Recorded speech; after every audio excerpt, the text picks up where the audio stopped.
आज के इस मंगलमय धम्म संडे स्कूल के अवसर पर आपको एक छोटी सी कहानी हम बताना चाहते हैं जो त्रिपिटक में आती है।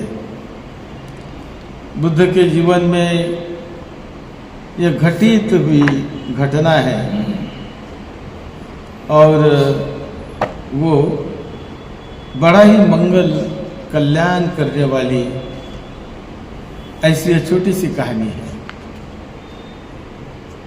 वैसे कहानी का भी बड़ा विस्तार यहाँ पर बहुत विशेष रूप से बताया गया है।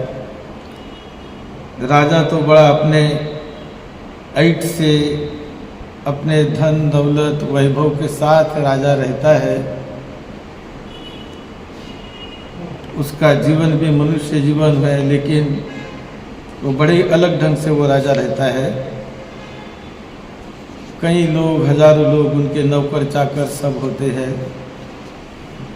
तो एक बार जिसे हम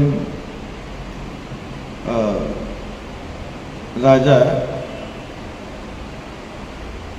अजातशत्रु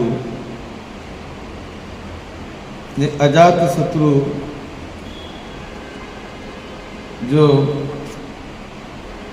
राजा बिंबिसार का लड़का था और उसने अजातशत्रु ने जब राज्य पाया, बड़े गलत ढंग से उसने राज्य पाया। बड़े बहकाव में आकर उसने अपने पिता की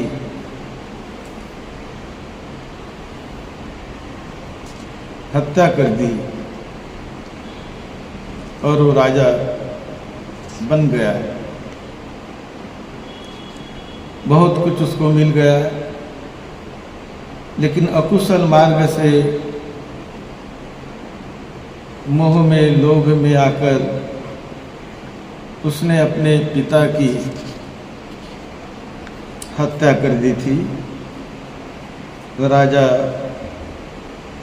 बिंबिसार की, वो जो बिंबिसार का पुत्र था, लेकिन किसी बुरे मित्र के संगत में आकर अच्छा आदमी भी कैसा बुरा बनता है, इसका भी उदाहरण यहाँ से आता है कि वो अच्छे राजघराने में पैदा हुआ अपने पुण्य के कारण, लेकिन बुरी संगत में लगकर बुरी आदत उसे लग गई बुरे मित्रों के द्वारा, और वो बुरी संगत में लगने लगा। बल्कि एक दिन देवदत्त ने उसे बुरा बनाने का प्रयास किया, गलत रास्ते पर ले जाने का प्रयास देवदत्त ने उसे किया। जो देवदत्त बड़ा बुरा आदमी, बड़ा लोभी, लोभ से, अहंकार से और धन दौलत का, अहंकार का बहुत बड़ा वो उसके लिए प्रयत्न करने लगा। तो ऐसा व्यक्ति जब उसकी मुलाकात इस राजा अजातशत्रु से होती है, अजातशत्रु को वो गुमराह कर लेता है, बुरे रास्ते पर ले जाता है और वो ऐसी बुराई करने लगा अजातशत्रु कि पिता को तो मार दिया, लेकिन बुद्ध को भी मारने का प्लान वो बनाने लगा, लेकिन असफल रहा। वो बुद्ध को मार नहीं पाया।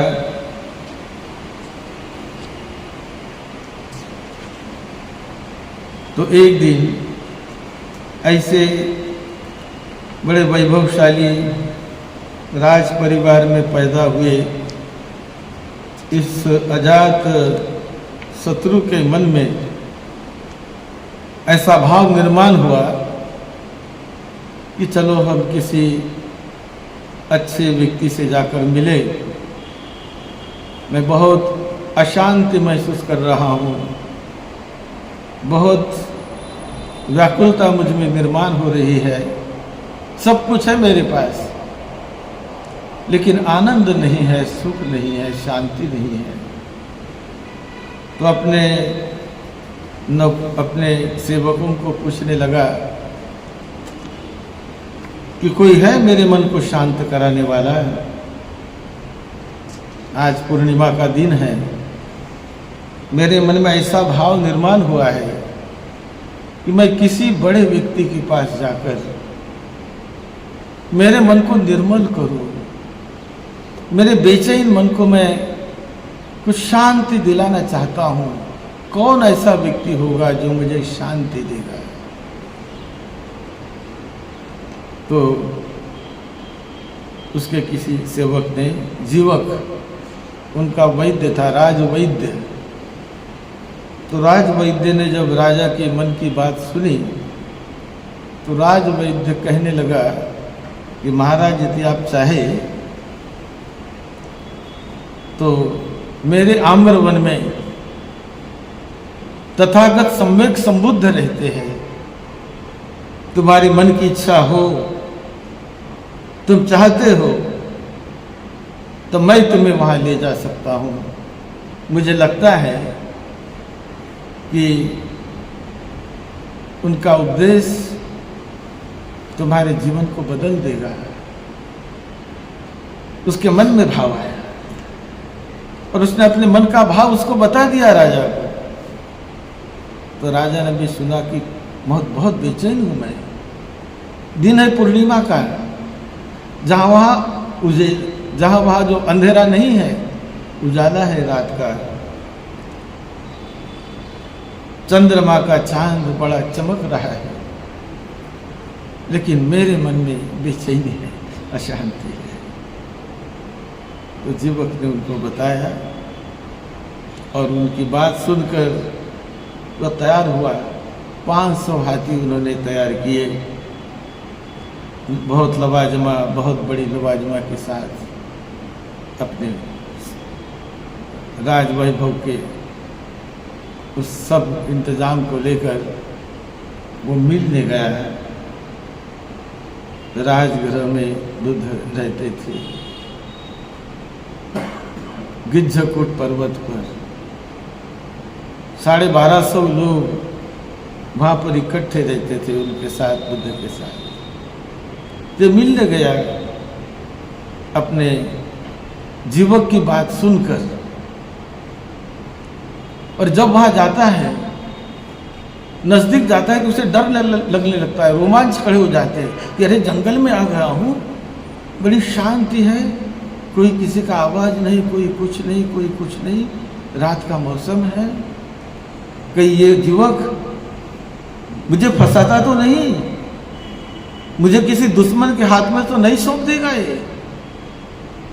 तो उसके मन में डाउट निर्माण हुआ, ये कहता है कि जंगल में चलो, वहां पर 1250 लोग बैठे हैं, वहां पर बुद्ध रहते हैं। तो नजदीक जाता है और नजदीक जाकर इतनी शांति, 1250 लोग बैठे हुए हैं ध्यान भावना में, रात का समय है और किसी के खांसने का आवाज नहीं, किसी के सीखने का आवाज नहीं, खांसी नहीं, कुछ आवाज नहीं, एकदम शांति बनी हुई है। तो देखकर उसको पहले डर लगा, लेकिन जैसा नजदीक जाकर उसने देखा कि सारा भिक्षु संघ रात्रि के समय ध्यान भावना में बैठा हुआ है, किसी की खांसने की आवाज नहीं आ रही, किसी के कोई भी आवाज नहीं आ रही, इतनी शांति। तो इसे बड़ा अचरज होने लगा कि इतने लोग बैठे हैं और छोटा सा आवाज भी नहीं, कुछ भी आवाज नहीं, ये क्या अद्भुत शांति है। वो सोचने लगा कि मेरा लड़का, मेरा बेटा कितना घर में मस्ती करता है, कितना धिंगाना करता है, कितना उसको संभालने में हम लगे रहते हैं, और यहाँ इतने लोग बैठे हैं लेकिन एक भी आवाज नहीं। तो ये देखकर उसके मन में भाव जागा कि ऐसी शांति मेरे बच्चे के मन में आने लगे तो कितना मुझे अच्छा लगेगा। ये भाव भी उसके मन में जगने लगा और फिर उसमें शक्ति आ गई कि नहीं, मैं कोई बड़े अच्छे जगह पर आ गया हूँ। और अच्छे जगह पर आने के बाद बुद्ध पूर्व दिशा की ओर मुंह करके एक खंभे के आधार से बैठे हुए थे। सभी लोग 1250 लोग भिक्षु उनके इर्द गिर्द सभी बैठे हुए थे। तो पहला उसने बुद्ध को वंदन किया, शांति देखकर प्रणाम किया, और प्रणाम करके उसने पूछा कि भगवान, मेरे मन में कुछ प्रश्न उत्पन्न हुए हैं, मैं बड़ा बेचैन हूँ, बड़ा शांत हूँ, आप मेरे प्रश्न का उत्तर दीजिए। तो बुद्ध ने कहा, बोलो भाई, क्या प्रश्न है तुम्हारे मन में? तो कहने लगा वो कि मगर ये सभी देखकर, भिक्षुओं को देखकर मुझे ऐसा लगता है, मैं भी देखता हूँ, साधु सन्यासियों को देखता हूँ, तो मेरे मन में ऐसा प्रश्न निर्माण हुआ कि जो लोग साधु संत बनते हैं, भिक्षु बनते हैं, तो भिक्षु बनने के बाद उनके वर्तमान जीवन में मिलने वाला फल कौन सा होता है? क्या मिलता है उन्हें घर बार छोड़कर, भिक्षु के वस्त्र पहनकर? क्या मिलता है उन्हें? क्या पाते हैं? क्या फल मिलता है उनको? ये प्रश्न मेरे मन में निर्माण हुआ। और मैं देखता हूँ कि सामान्य लोग, गृहस्थ लोग जो काम धंधा करते हैं, खेती बाड़ी करते हैं, जो लोग नौकरी धंधा करते हैं, कई प्रकार के काम धंधे होते हैं, तो काम धंधा करने के बाद उनको तनख्वाह मिलती है, वेतन मिलता है। उस वेतन से वो अपने घर में खाने पीने की चीज़ें लेते हैं, कपड़े लेते हैं, माता पिता को पालन पोषण करते हैं, ये सब करते हैं। तो ये उनका फल है, क्योंकि मेहनत करता है, नौकरी धंधा करता है तो पैसे पाता है, और पैसे पाता है, तनख्वाह मिलती है, तो उस तनख्वाह के बल पर, पैसे के बल पर वो अपने परिवार को, लड़के बच्चों को, दोस्त मित्र को, रिश्ते वालों को, सभी को वो बड़ा सुख शांति आनंद बांटता है अपने पैसों से। तो ये फल हम देखते हैं। लेकिन ऐसा कौन सा फल है कि जो भिक्षु बन के मिलता है? सांदुष्टिक फल कौन सा मिलता है? श्रमण बनने का, भिक्षु बनने का कौन सा फल मिलता है? इसका उत्तर आप मुझे दीजिए। तो बुद्ध मुस्कुराए और उत्तर देने लगे। बोले, ये बताओ महाराज कि आपके घर में कोई सेवक काम करते हैं, राजा होने के नाते बहुत काम धंधे आप लोगों को देते हैं, तो एक छोटा सा सेवक जो आपकी सेवा करता हो, आपकी देखभाल करता हो, और हर छोटे मोटे काम वो करता है, उसके मन में एक दिन ऐसा आ गया कि चलो भाई, मैं भी भिक्षु बनकर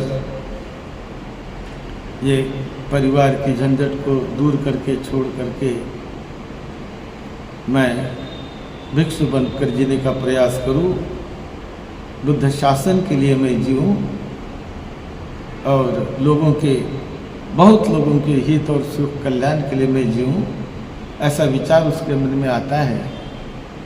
और वो एक दिन भिक्षु बनता है, अपने दाढ़ी जटा निकाल कर, केस निकाल कर, मुंडन करके भिक्षु बन गया। और एक बार वो बना हुआ भिक्षु आपके घर में बुद्ध के साथ, भिक्षु संघ के साथ भोजन के लिए आप आमंत्रित करते हैं और तुम्हारे घर में वो आ जाता है, भिक्षु संघ के साथ आ गया और तुमने पहचान लिया उसको, अरे ये तो मेरा सेवक था, मेरे यहाँ ऐसा ऐसा काम करने वाला था, लेकिन आज तो भिक्षु बनकर आया, इसको तुमने जान लिया, पहचान लिया।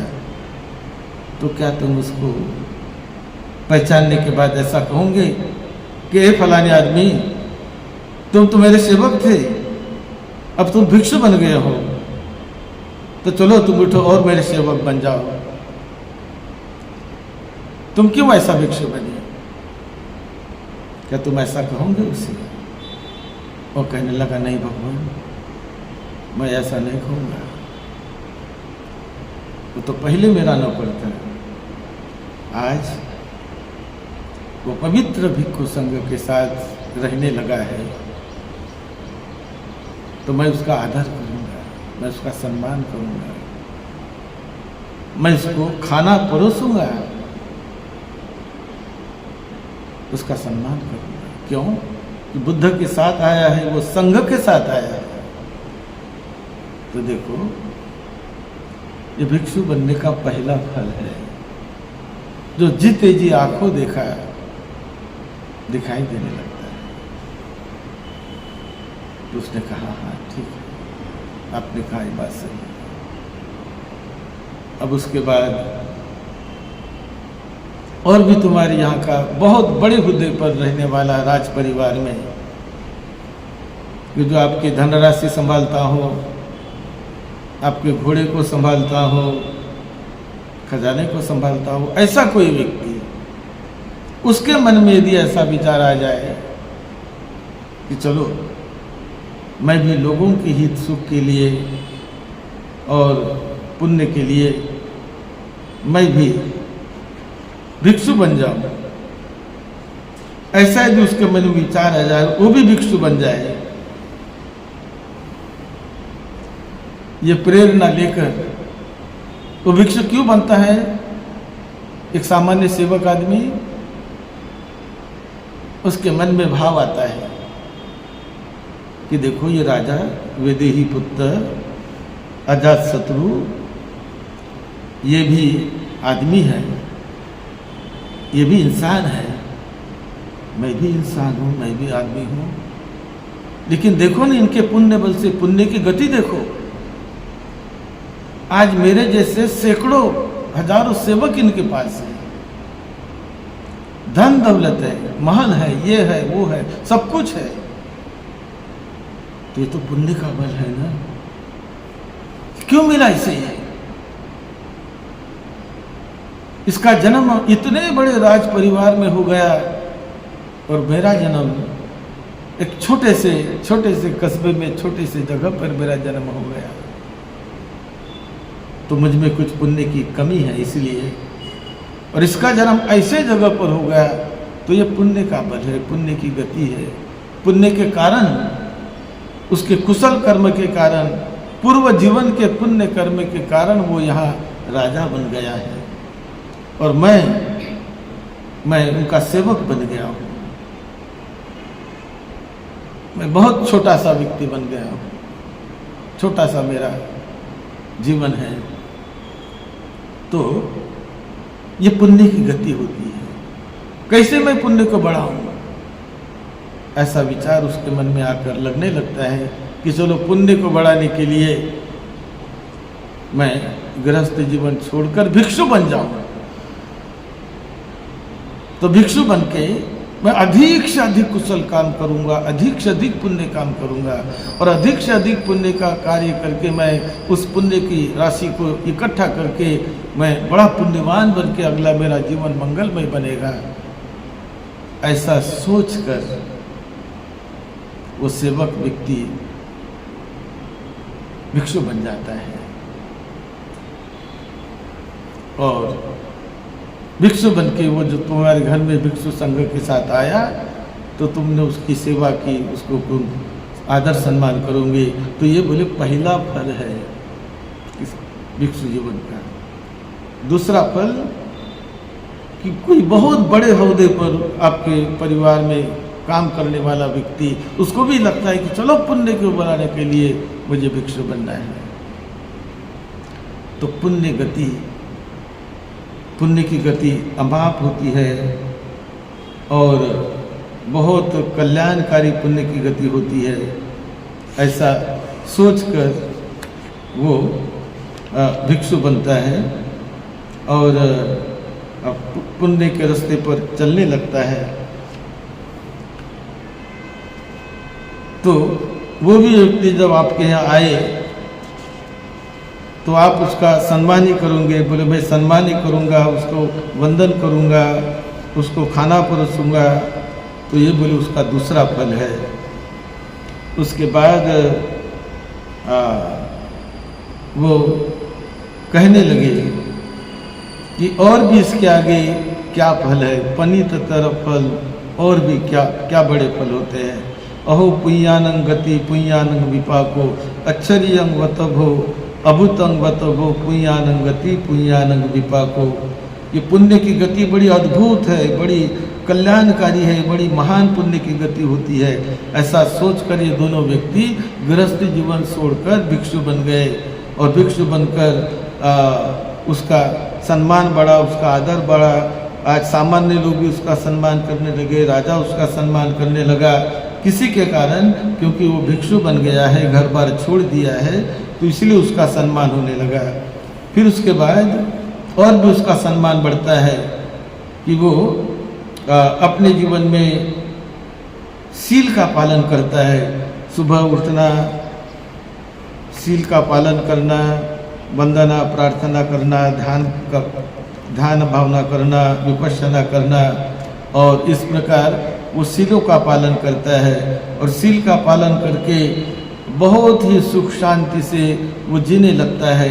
जैसा भी मिलता है, अब उसके मन की इच्छा, मुझे ये मिले, वो मिले, ये मिले, ऐसा मिले, वैसा मिले, ऐसी कुछ इच्छा रही नहीं, तो उसको छोड़कर भी वो सीलों का पालन करता है और अच्छे ही अच्छी गति में वो चलने लगता है। इसी प्रकार अब वो भिक्षु बनने के बाद अपने इंद्रियों का संयम करने लग जाता है। इंद्रिय संवरो ज्ञानम, तो मेरे इंद्रियों को, क्योंकि हर एक आदमी इंद्रिय पर उसके काबू नहीं होने के कारण, 6 इंद्रियों पर उसका कंट्रोल नहीं होने के कारण वो चाहे जैसा करने लगता है, चाहे जैसा बर्ताव करता है, चाहे जैसा बोलता है, चाहे जैसा करने लगता है। लेकिन जब वो सती संप्रजन्य होकर इंद्रियों को जीतना चाहता है कि मेरे इंद्रियों पर मेरा काबू हो जाए, मेरे खाने पर, मेरे पीने पर, मेरे रहने पर, मेरे चलने पर, मेरे इंद्रियों पर मेरा काबू हो जाए, इस प्रकार वो इंद्रिय संवर ज्ञान को पाता है। तो ज्ञान को पाकर बड़ा सुखी बनता है, वो बड़ा लाभी बनता है, यानी व्यक्तिगत उसका लाभ होने लगता है। फिर निवरण पब्ब, मन में जो विकार होते हैं, क्रोध, द्वेष, भय, मद, मोह आदि 16 प्रकार के विकार, तो 16 प्रकार के विकार को मेरे मन से मुझे निकालना है। मैं विकार मुक्त हो जाऊंगा, मुझे अभ्यास करना है। अभी सारी शक्ति मेरी मुझे इन विकारों को निकालने में लगानी है। ऐसा सोचकर वो मन को विकारों से निकालने में लग जाता है और अपने मन में काम, चंद, व्यापाद, उद्धच, कुकुत्स, ऐसे मद को, विकारों को, थीन, मिद, आलस आदि 5 प्रकार के निवारण, तो सारे निवारणों को अपने मन से निकाल बाहर फेंकता है और निर्मल हो जाता है। तो ये हुआ उसका दूसरा लाभ। ये तो पहला लाभ सरकार होने लगा, लेकिन अब तो उसे व्यक्तिगत लाभ होने लगा। तो पहला उन्होंने अपने विकारों को निकाल बाहर कर दिया मन से, तो मन हल्का बन गया, निर्मल बन गया, लाभी बन गया। और विकार को निकालने के बाद वो अपने मन को ध्यान की ओर ले जाता है। प्रथम ध्यान, पहला ध्यान को प्राप्त करता है और पहले ध्यान की ओर अपने मन में वो शक्ति बढ़ाता है। उसके बाद द्वितीय ध्यान, दूसरा ध्यान प्राप्त करता है। ये बहुत विस्तृत यहाँ पर बताया गया है सामान्य फल सूत्र में। दूसरा ज्ञान प्राप्त करता है। तीसरा ज्ञान प्राप्त करता है उपेक्षोच विहरति ततो सतो संपजानो सुखंच च काय न पटि संवदति तंग तंग अरिया आचिकति उपेक्षो सतीमा सुख विहारी। तो वो एक एक ध्यान को प्राप्त करके उपेक्षा ध्यान को प्राप्त करता है, सती ज्ञान को प्राप्त करता है, अधुकम सुख ज्ञान को प्राप्त करता है, चतुर्थ ध्यान को प्राप्त करता है। तो बड़ा लाभ ही होता है, बड़ी शक्ति उसके मन की भीतर ही भीतर भीतर ही भीतर भीतर ही भीतर ये ज्ञान के रास्ते से, ध्यान के रास्ते से उसकी शक्ति बढ़ने लगती है। विपश्यना ज्ञान की शक्ति बढ़ने लगती है और ये शक्ति भीतर ही भीतर बढ़ाकर अब वो मनोमयी इंद्री ज्ञानम, अपने मन के रिद्धि ज्ञान को प्राप्त करता है। और ये रिद्धि ज्ञान के बारे में बताया गया है, मनोमयी रिद्धि ज्ञानम, अपने जैसे मन से सोचता है उसी प्रकार वो करने लगता है और बड़े परिशुद्ध निर्मल संदृष्टि का सामान्य फल को पाता है। तो रिद्धि ज्ञान में सो अनेक भी तंगित ज्ञान पच्चुपत्ति एकोपि हुत्वा बहुधा होती। वो अपने रिद्धि बल से, रिद्धि बल मन का अंदर का रिद्धि बल एक से अनेक बन जाता है, अनेक से एक बन जाता है। कभी वो पानी पर चलने लगता है तो कभी जमीन में वो डुबकी लगाता है कि जैसे पानी में डुबकी लगाता हो, यहाँ पर डूबेगा तो दूर से निकल आएगा। तो इस प्रकार का उदके पी अभिजमाने गच्छति सेयतापि पतव्य आकाशे पी पल्लंके न कमति सेयतापि पक्षी शकुनो। तो इस प्रकार आकाश में जैसे पंछी उड़ते हैं उस प्रकार की वो रिद्धि प्राप्त करता है। तो ऐसे रिद्धि ज्ञान को प्राप्त करता है। और उसके बाद मनोमय रिद्धि, सो अनेक भी तंगिद्धि वेदं एकोपि हुत्वा बहुधा होती बहुधा हुत्वा एको होती आविभावं तिरोकुट्टं तिरोपाकारं।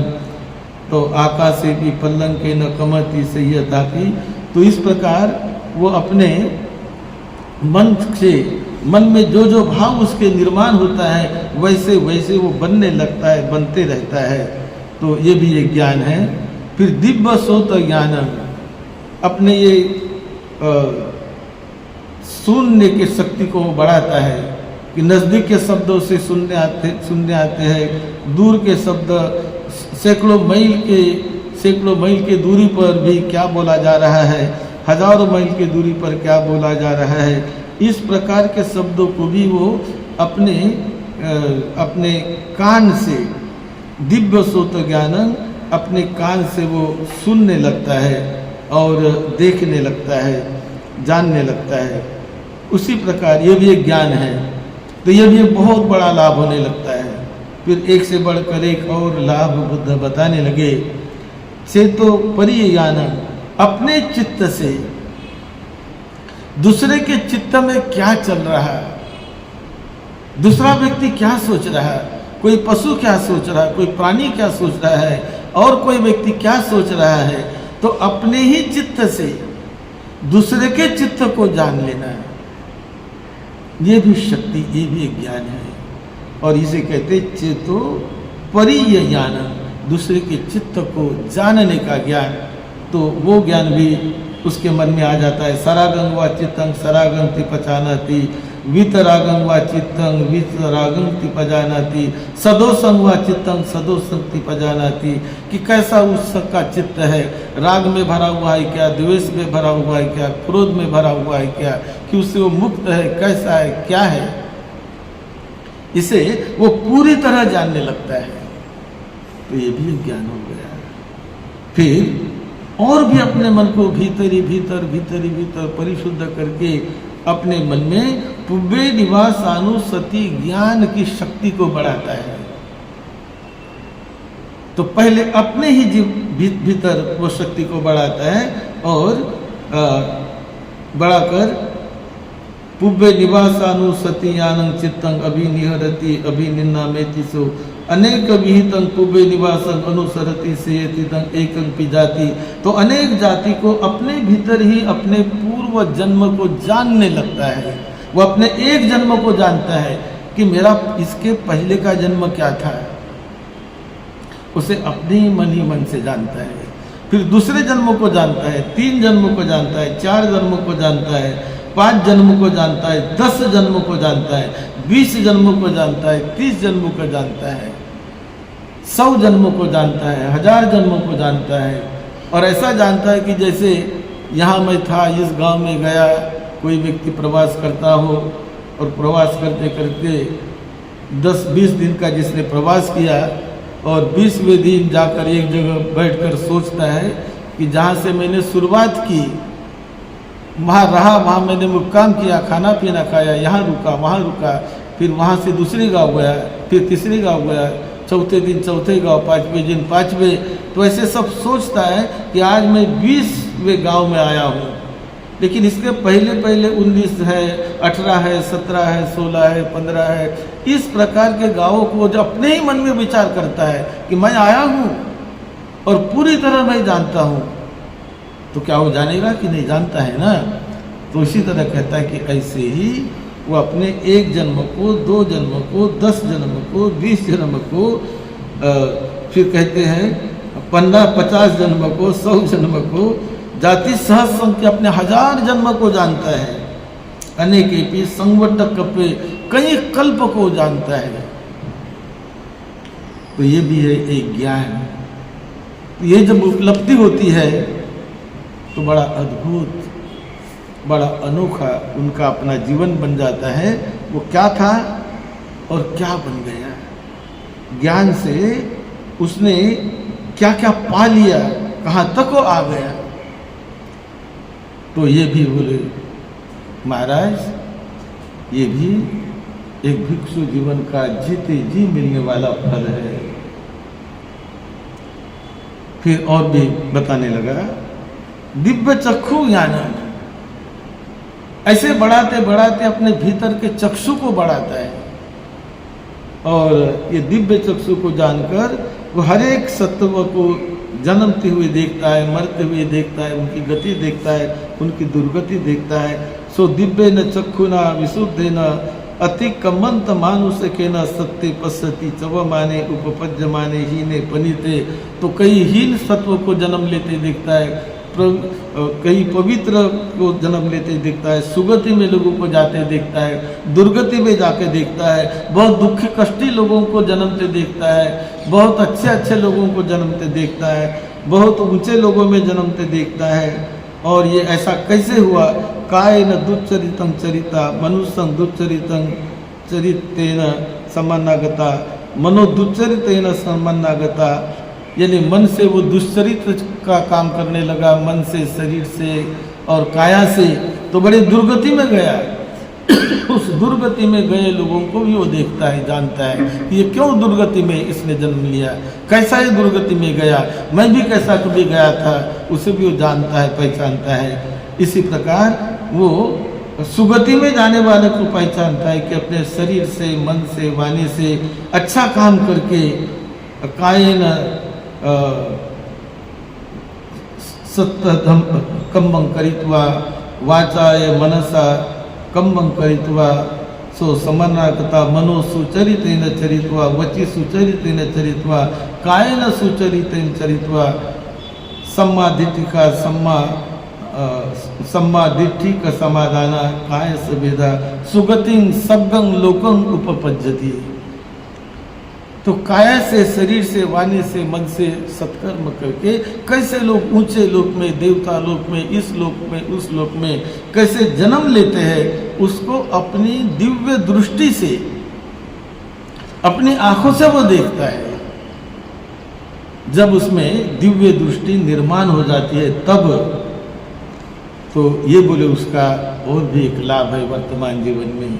फिर आसवक्ष ज्ञान कि वो अपने भीतर के आश्रव को कैसा मैंने नष्ट किया, कैसे मैं विकार में पड़ा हुआ था, कितना लोभ, कितना द्वेष, कितना मोह, कितने विकार में मैं डूबा हुआ था। लेकिन आज मेरा मन इतना निर्मल हुआ कि मुझ में द्वेष नहीं रहा, क्रोध नहीं रहा, मोह नहीं रहा, लोभ नहीं रहा। मैं पूरी तरह आसव मुक्त हो गया हूँ, कामाश्रव से मुक्त हो गया हूँ, भयाश्रव से, अविद्याश्रव से। और अपने जीते जी मैंने ये सभी को अपने ही मन से देख लिया, जान लिया कि जो सामान्य व्यक्ति नहीं जान सकता है। तो इन्होंने अपने अभ्यास से अपने मन की उस शक्ति को बढ़ाकर ये सब जानने लगा, देखने लगा, और ये ज्ञान उसने प्राप्त कर लिया और उसका वो अधिकारी बन गया। उसका वो अनंत करुणा निर्माण हुई, अनंत मैत्री, अनंत मुदिता और अनंत ऐसे अनंत सुख शांति में वो स्वयं जीने लगा। यहाँ से वहाँ से वहाँ जाने लगा, मन ही मन से सब कुछ अनुभव करने लगा। तो ये है उसका भिक्षु जीवन में मिलने वाला ज्ञान। तो ये सब सुनकर ये अजातशत्रु जो राजा था इतना प्रसन्न हो गया कि बोले मैं कभी ऐसा मैंने कभी किसी से सुना नहीं, किसी ने मुझे ऐसा कभी बताया नहीं।